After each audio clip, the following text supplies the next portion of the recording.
Hello सबैजनालाई नमस्कार। आज चाहिँ म एक्सनेसमा कसरी एकाउन्ट क्रिएट गर्ने भनेर सिकाउन आँटेको छु। म चाहिँ अहिले हाल जापानमा छु र तपाईँहरूले ब्राउजरमा गएर एक्सनेस सर्च गर्दाखेरि पनि त्यसको एकाउन्ट क्रिएट गर्न ठाउँमा आउँछ र त्यहाँबाट गर्दाखेरि चाहिँ समस्या आउनुभएकोले मैले दिएको लिङ्कबाट गर्नुभयो भने चाहिँ समस्या सल्भ हुन्छ है। समस्या के भन्दाखेरि चाहिँ यहाँनिर गएर चाहिँ तपाईँहरूले जापान जान्नुपर्ने हुन्छ। त्यो जापान चाहिँ नर्मल एक्सनेस भनेर सर्च गर्दाखेरि जापान भन्ने अप्सन आउँदैन। त्यसैले मैले दिएको लिङ्कबाट सर्च गर्नुभयो भने चाहिँ जापान भन्ने सर्च अप्सन आउँछ। त्यसैले जापानमा क्लिक गर्नुहोस्। यहाँनिर गएर गुगल आइडी आफ्नो हाल्नुहोस् अनि तल पासवर्ड लेख्नुहोस् है। मैले भोइस ओभर गर्दाखेरि सायद राम्रो क्लियर नबुझे पनि भिडियोमा देखाए जस्तो तरिकाले गर्नुभयो भने तपाईँलाई सजिलो हुन्छ। र आफूले रियल एकाउन्ट क्रिएट गर्ने ठाउँमा गइसकेपछि हाम्रो यस्तो गामेन आउँछ।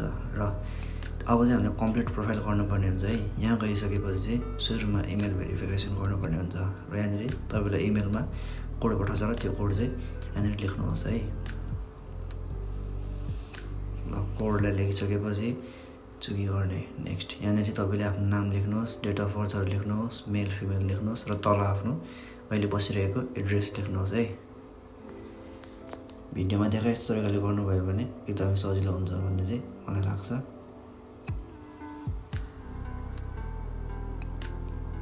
र यहाँनिर चाहिँ तपाईँले आफ्नो एड्रेस हाल्नुपर्ने हुन्छ अहिले बसिरहेको। लगभग सबैजना आफ्नो एड्रेस हाल्दाखेरि चाहिँ मेन्सनको नामसहित हाल्नुहोस् र यहाँनिर चाहिँ तपाईँले नेपाल छान्नुपर्ने हुन्छ। अगाडि चाहिँ तपाईँले जापान र यहाँनिर चाहिँ नेपाल है। यहीँ चाहिँ मान्छे के हुन्छ, यहीँ चाहिँ मिस्टेक हुन्छ, चाहिँ मिस्टेक नगरिकन गर्नुहोस् है। यहाँनिर चाहिँ नेपालको झन्डा चाहिँ हो, नेपालको झन्डा अर्कै भए पनि नेपाल भनेर लेखेको गर्नुहोस्। र तपाईँहरूलाई नर्मल क्वेसनहरू सोध्छ यहाँनिर तपाईँको पर्पज के हो, तपाईँ अहिले के गरिराख्नु भएको, स्टुडेन्ट भने स्टुडेन्ट, वर्किङ हो भने वर्किङ है। त्यसपछि तपाईँको कस्तो खालको जब हो त्यो लेख्नुपर्ने हुन्छ है। अथवा स्टुडेन्ट हो भने के पढिराख्नु भएको छ त्यो लेख्नुपर्ने हुन्छ। मैले चाहिँ यहाँनिर मेरो पढाइ चाहिँ केयर गिभरको भएर नर्सिङ केयर गिभर भनेर लेखेको छ है। तपाईँहरूको पनि जे पढिराख्नु भएको छ त्यही लेख्दाखेरि हुन्छ। यहाँ चाहिँ कुनै पनि ठुलो समस्या चाहिँ हुँदैन। र त्यसपछि भनेको चाहिँ प्राइमरी सोर्स इन्कमको तपाईँ के गर्नुहुन्छ त, पार्ट टाइम गर्नुहुन्छ कि फुल टाइम जब गर्नुहुन्छ चाहिँ लेख्ने। र तपाईँको अहिले ब्याङ्क ब्यालेन्स के कति छ भनेर है। यो अराउन्ड मैले त्यहाँ भिडियोमा देखाए जस्तो गरेर गर्दाखेरि हुन्छ। र तपाईँको एनुअल इन्कम कति हो त्यो लेख्नुपर्ने हुन्छ है। त्यसपछि तपाईँले चाहिँ कति पर्सेन्ट चाहिँ तपाईँ त्यहाँनिर लगानी गर्न चाहनुहुन्छ त्योहरू लेख्ने होइन। त्यसपछि एक्सपिरियन्सहरू सोध्छ, एक्सपिरियन्सहरू छ भने छ लेख्ने, छैन भने छैन लेख्ने। यसले खासै ठुलो समस्या पार्दैन। र तपाईँलाई यहाँदेखि चाहिँ अलिकति 3वटा जति क्वेसन सोधेको छ मैले जस्तै तपाईँले सेम एन्सर लाउनुभयो भने राम्रो हुन्छ है। र तपाईँको प्लान चाहिँ के हो, ट्रेडिङ यो एकाउन्ट खोल्नको भनेर पनि सोधेको छ होइन। त्यसपछि केमा ट्रेड गर्नुहुन्छ र कसरी थाहा पाउनुभयो भनेर सोधेको छ है। ओके, यहाँनिर तिन ठाउँमा होला सायद, 3 ठाउँमै क्लिक गर्ने, त्यसपछि नेक्स्ट गरिदिने है। ओके, यहाँदेखि फोन नम्बर भेरिफिकेसन गर्नुपर्ने हुन्छ। तपाईँहरूले आफ्नो हाल चलाइरहेको जापानको नम्बर हाल्नुहोस् है। यो भिडियो चाहिँ स्पेसली जापानको लागि है।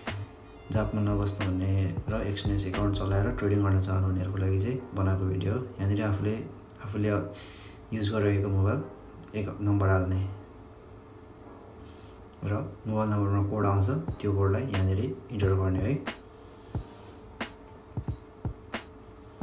ओके, यहाँनिर कोड इन्टर गरिसकेपछि अब यहाँदेखि चाहिँ तपाईँहरूले आफ्नो यो चाहिँ मेरो पासवर्ड सेभ गर्ने अथवा नगर्ने भनेर यहाँनिर अप्सन आउँछ होइन। यो चाहिँ अटोमेटिक पासवर्ड लगइन गर्न मिल्ने खालको अप्सन हो। यो चाहिँ तपाईँहरूको सायद नआउन पनि सक्छ, यो चाहिँ खासै ठुलो कुरो भएन है।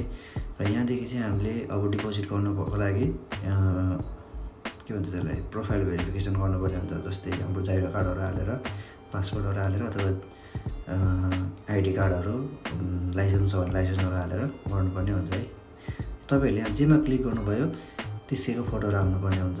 र फोटो हाल्नको लागि यहाँ एउटा बारकोड आउँछ, त्यो बारकोड स्क्यान गर्ने र मोबाइलबाट फोटोहरू राम्ररी क्लियर आउने गरी अपलोड गर्ने। र अपलोड गरिसकेपछि तपाईँहरूलाई मोबाइलमा 3 किसिमको होइन स्टेप बाई स्टेप देखाउँछ र यस्तो खालको प्रोसेस हुन्छ र अन्तिममा तपाईँहरूको सबै ओके भइसकेपछि कङ्ग्रेचुलेसन भन्छ र तपाईँहरूको यहाँनिर यो डकुमेन्ट्स अन्डर रिभ्यू भन्ने नाम चाहिँ हट्छ र एकाउन्ट क्रिएट हुन्छ। अहिलेसम्मको लागि थ्याङ्क यू, धन्यवाद।